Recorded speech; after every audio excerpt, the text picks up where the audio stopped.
Earth orbits Alcyon, 25,627 years, with us in tow. And our Sun orbits Alcyon, with us in tow. Alcyon orbits Sirius and the center of the Milky Way galaxy every 225 million years. And Sirius, our Milky Way galaxy, rotates around the center of the universe.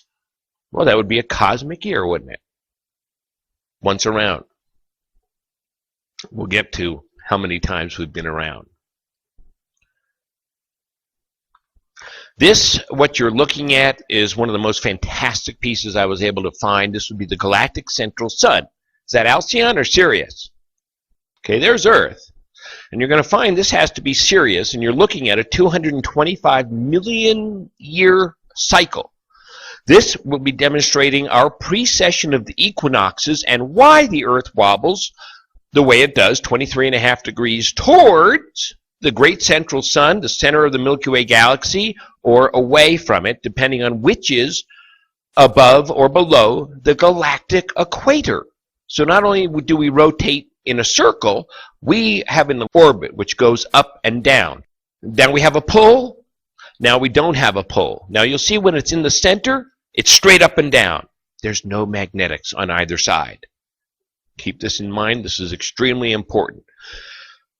Okay, so right there, our elliptical orbit crosses the center of the Milky Way equator, and as you can see, it's actually going to be going down. This is our elliptical orbit, and 25,627 years ago, when we were that direction.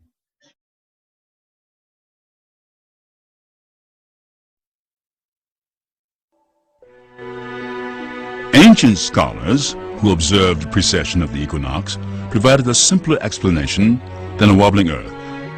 They said that our sun curves through space, moving in a great orbit of its own, pulling the Earth and other planets along with it. Search your feelings, you know it to be true. This is a correct picture of our orbits from a top-down view. But since the sun is traveling, let's turn it on sideways. Let's give it a three-dimensional. If you were to watch the orbit of our sun on a vertical motion, it's called a helical orbit. Our sun is traveling through the galaxy at an incredible 132 miles per second, or 482,000 miles an hour, which means we travel 11 million miles a day, whether you're awake or asleep. Here's Voyager 1 and 2, and looking out at our heliosphere as our sun barrels through the galaxy at a blistering 482,000 miles per hour. It's 11 million miles a day we travel. I mean, we all know we spin and we go, but in 1 year, at that velocity, awake or asleep, we travel 4,222,000,000 miles a year. That's what I call a mothership. We're already on the mothership. We all live in a helical solar system. If this term sounds new, you're not alone. Most people don't know what it means. This video is an opportunity for you to learn that the helical solar system is where we all live. It will help you understand what a helical solar system is and show you how it moves.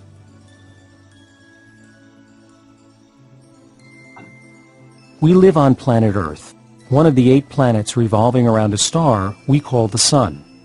The Sun is one of millions of stars in the Milky Way galaxy. During the 20th century, astronomers discovered that the Sun itself is revolving around the center of the Milky Way galaxy. The Sun's velocity as it orbits the galaxy is currently calculated at 134 miles per second, or 482,000 miles per hour, a very substantial velocity. For centuries, we have been taught that the planets of the solar system move in flat orbits in a plane called the ecliptic, with the Sun at its center. All of that is still true, except for the term flat orbits.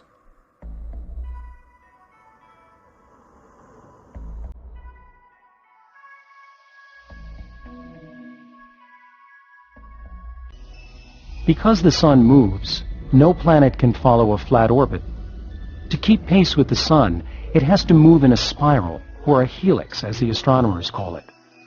Here we can begin to see the helical paths of each of the 4 inner planets as the Sun and planets move away from the camera. So by focusing on them, we can best demonstrate how helical orbits fit around the Sun. Moving outward from the Sun, we see Mercury, Venus, Earth, and Mars. We can also see that the planets closer to the Sun have to move faster than those farther out.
I could watch that all day.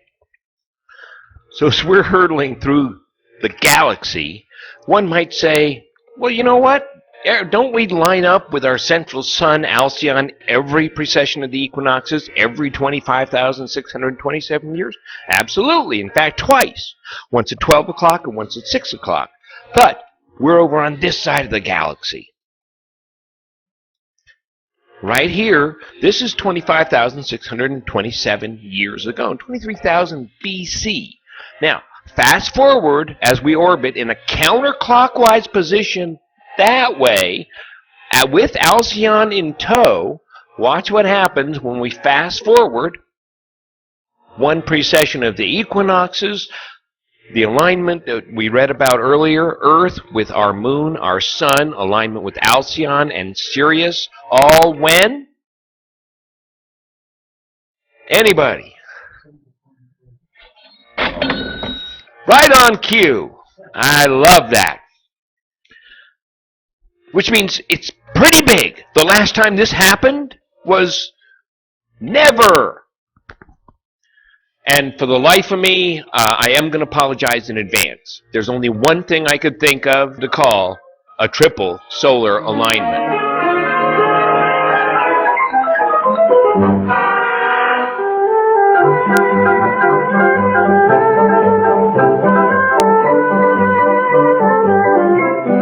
Now this is what the Mayans said: Earth, Moon, Sun, Pleiades. Alcyon, the greatest star in the Pleiades constellation.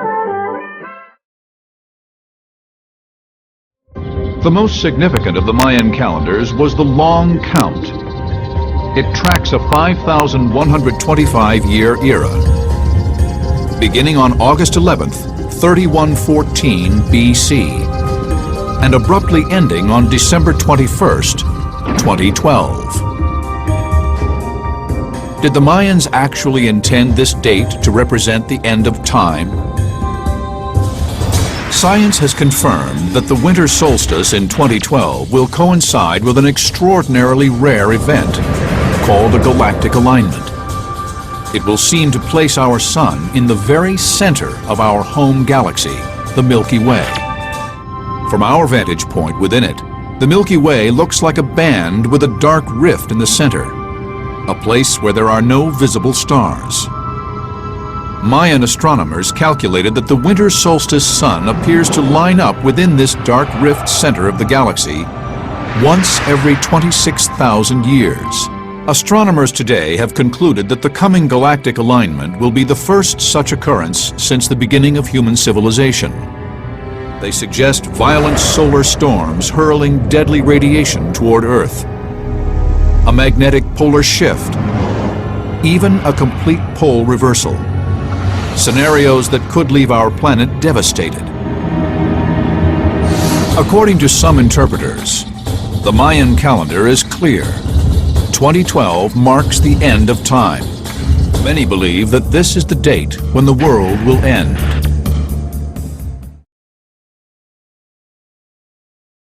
Now, by this point, probably not most, but more humans than not have heard about 2012.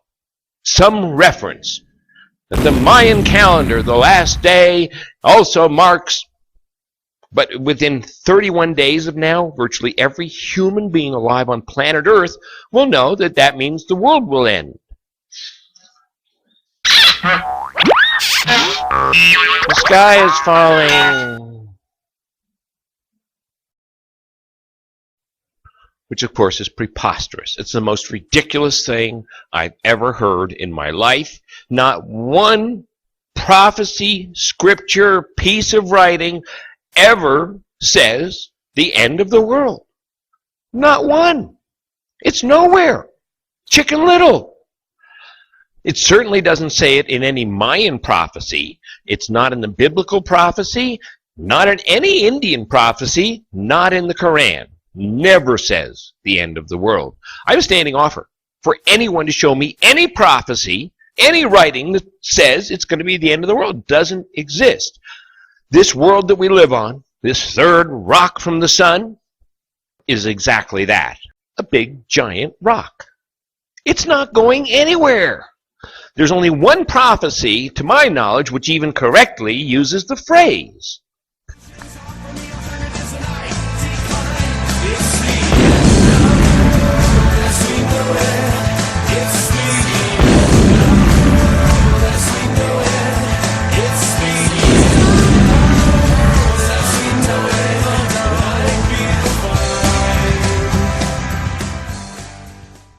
And yet, while no prophecy ever states the end of the world, they do all point to the end of something. You've probably heard the phrase 1,000 times. End times. End time prophecy. The Mayan prophecy clearly states the last day of the calendar marks the end of time.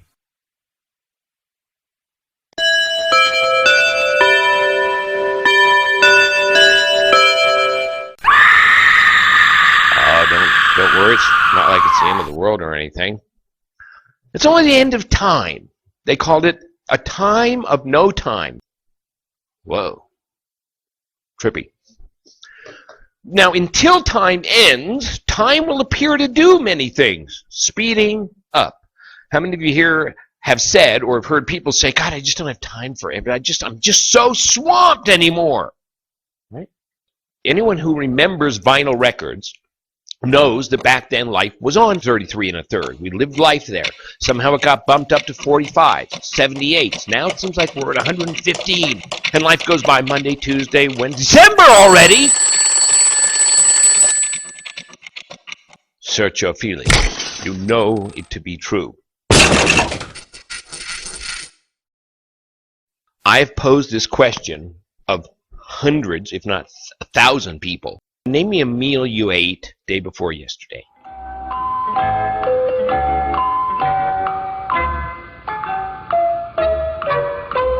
Okay, can you remember a meal you ate yesterday?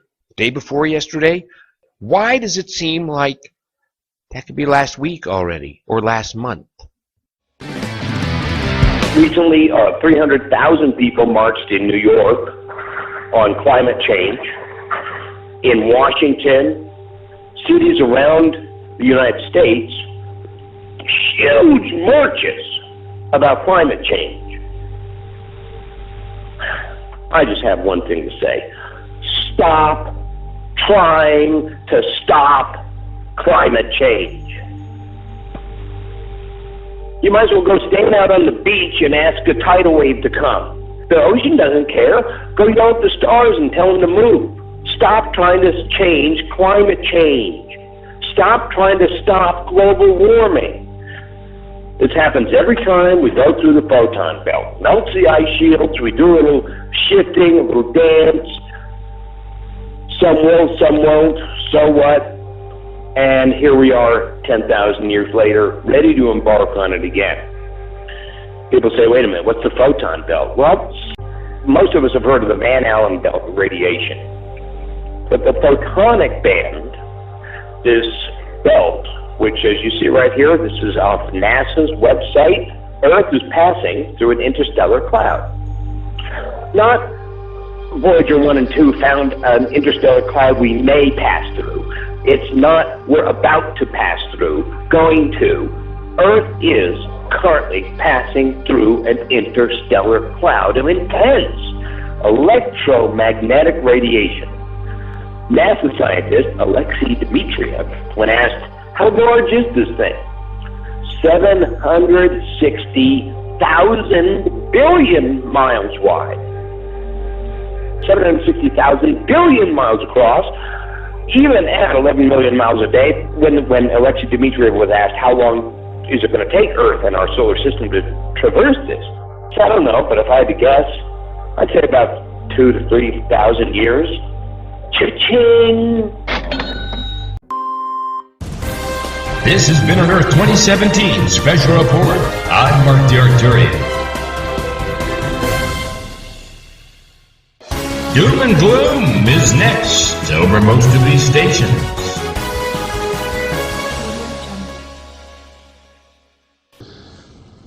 I'd say it's not a matter of if, it's a matter of when.